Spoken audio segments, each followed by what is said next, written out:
Robot ears, stand by.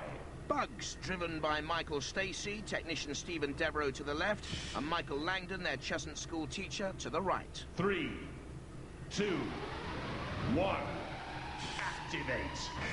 And for me, driver Michael, technician Stephen, and teacher, chief mechanic Michael Langdon have built one of the most attractive robots in Robot Wars. Bugs, from the Cheshunt School.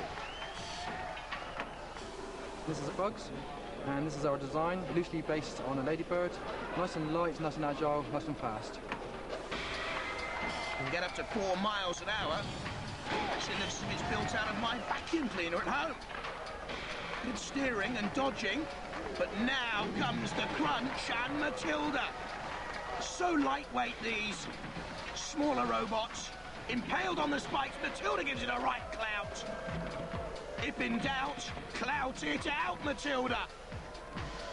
Michael Stacey, the driver, waiting his moment now to dodge past the house robot. Don't forget, the worst performer goes out of the competition. Dodges Matilda again. Stop. Deactivate robots. Well, I reckon Sergeant Bash had a hangover, don't you reckon? Oh, well, we just couldn't get through. You made every effort, for which you should be heartily congratulated. But not good enough to go beyond Krazee Tokyo's distance. Bugs 5th, 11.45 metres to beat for Vector of Armageddon. Robot ears, stand by. Last to go then, Adam Clark, who was once upon a time a mechanic at the Isle of Man TT motorbike races. This is the Vector of Armageddon competing in the featherweight class. It's designed around a brute force design with Lexan body armour on the front, high-powered torch for targeting purposes, and it's built on power. 3, 2, 1, activate. Adam Clark and Vector of Armageddon. Which way is he going to go? Well, he attacks the first ramp, which is bold, because this has got a maximum climb of 35 degrees, this robot. Manoeuvring it well up and over the first ramp. Now, if he gets up and over the second ramp, he'll have done enough. He'll have beaten Bugs, and he will go through. Which way is he going now, though? Very cautious. And stuck on that second ramp. Only a ground clearance of 1 millimetre, and I think that's costing him here. He may not get up and over, and time is running out. Stop and deactivate robots. So, look, I've got to ask, did Sergeant Bash burn out your communications? No, it was just beached on the second ramp. It looks like the lip between the ground and the ramp was just too steep for it to get up.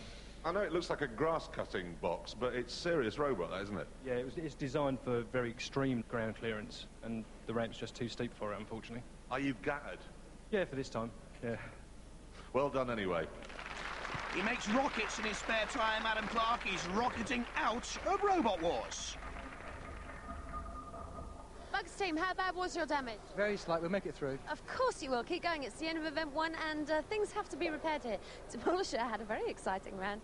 Sutton had the fastest time going and, ooh, how's it going here? All right, we're just putting a weapon on it like this and it will stab things. Okay, well, good luck with that. And Oliver, you've got the hammer out then? Yeah, I got a bit of a dent to my robots. Take your aggression out on that. While the robots prepare for those trials, let's take a look at some action from Robot Wars around the world. Well, we don't have to travel too far, Jeremy. We'll revisit the 1995 UK Robot Wars Championships in London, featuring 2 of the most powerful robots in the world today. The Master, built by Mark Satrakian, and Thor, designed by Schilling Robotics, both from America. What a night it was. Thor's hammer, and there's surely a killing blow! Slashing right to the heart of the hydraulic cabling. And Thor will be severely damaged and severely limited after that. I think I can see hydraulic fluid already pumping out. Oh, comes back down now with a hammer blow onto the top of the saw. The saw's already been blunted, and there is the hydraulic fluid pouring out and splattering the floor of the arena. It's getting skiddy and slippery. And in comes the Master again. He sends some weak point there right about the jugular vein. And Thor doesn't seem to have too much left to offer except vital engine, blood and guts and gore, and he's out of it. And the Master is surely one of the most powerful robots in the world, and for me, the star of the 1995 UK London Robot Wars.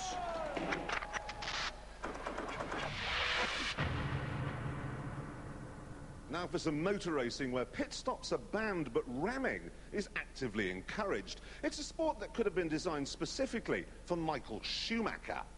Now the grid positions for our 5 remaining robots were decided after studying their form in the gauntlet. It's a 3-lap race around this figure-of-8 course, and the one that crosses the line last or covers the least distance is eliminated. Unless, of course, they were sensible enough to give the government £1 million. Roboteers, stand by.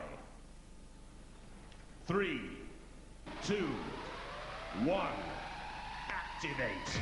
I thought Crazy Tokyo got away with a false start, but we're off and running. Demolisher is flipped, and he's in trouble. He's okay again, though. Helped out there by Cunning Plan. Let's have a look at the start again. Yes, he's off to a false start, Crazy Tokyo, but we're off and running.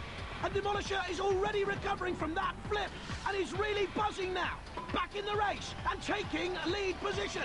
Ahead of Saturn, and look at the pace now of the Demolisher. Up to 40 miles an hour, completing the first lap. Saturn is stuck. Demolisher off and running through the middle. Crazy Tokyo is stuck by Saturn, but it's Demolisher setting the pace. And through for a second lap already. And the others are trailing in its wake. Back down the centre stretch, around the final corner. It could all be over here. Oh my goodness me! He's flipped. It's flipped over the Demolisher. Too lightweight. Let's have a look at it again. Too cocky by half, and he took the corner too tight. Now what's going to happen? Because they can't right it. And meanwhile, Cunning Plan, oh, until then was being quite cunning, I thought. But he is making up ground very, very slowly. Cunning Plan is through. Tokyo Joe seems out of it to me. Cunning Plan now looks like it could take advantage of Demolisher's problems.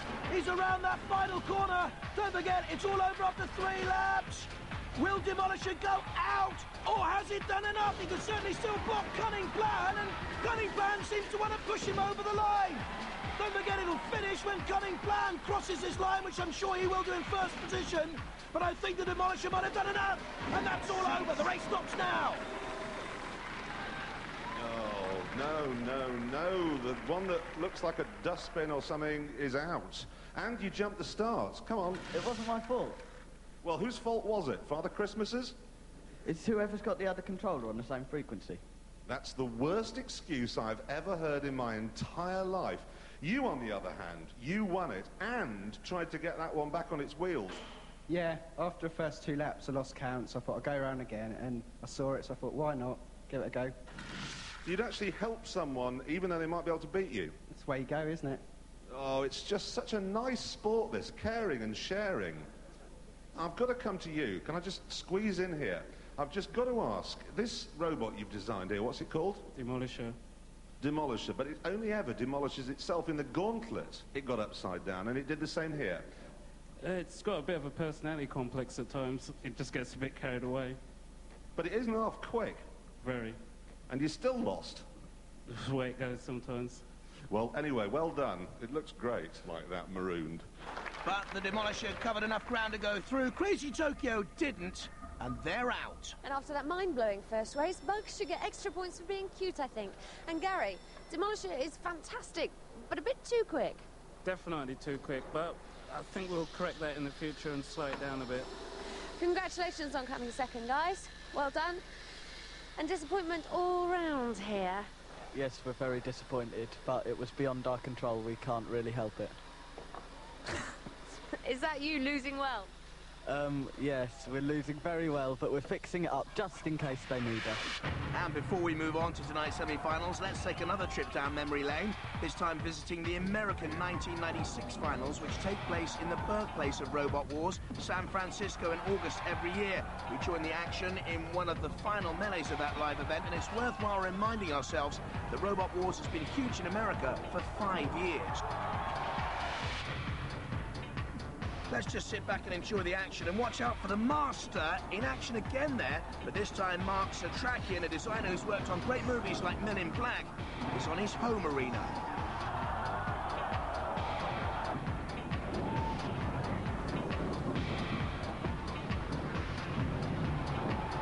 ultimate winner here, La Machine, dumping that one over the edge.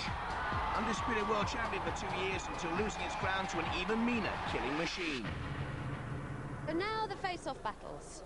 And you don't know who you're pitched against, do you? No, Who would you like to be pitched against? I'm not bothered. Anyone. Bugs. It's Bugs against Cunning Plan. Oliver, what weapons have you got that can oppose Bugs? I've got a sticker. Disappointed we can't squash a bug first. But do you think you can squash this one? We're going to give it a good tryout. Yeah, we'll test him. How do you think Saturn will fare? Pretty well, I think. It's a lot bigger. Got more power behind it.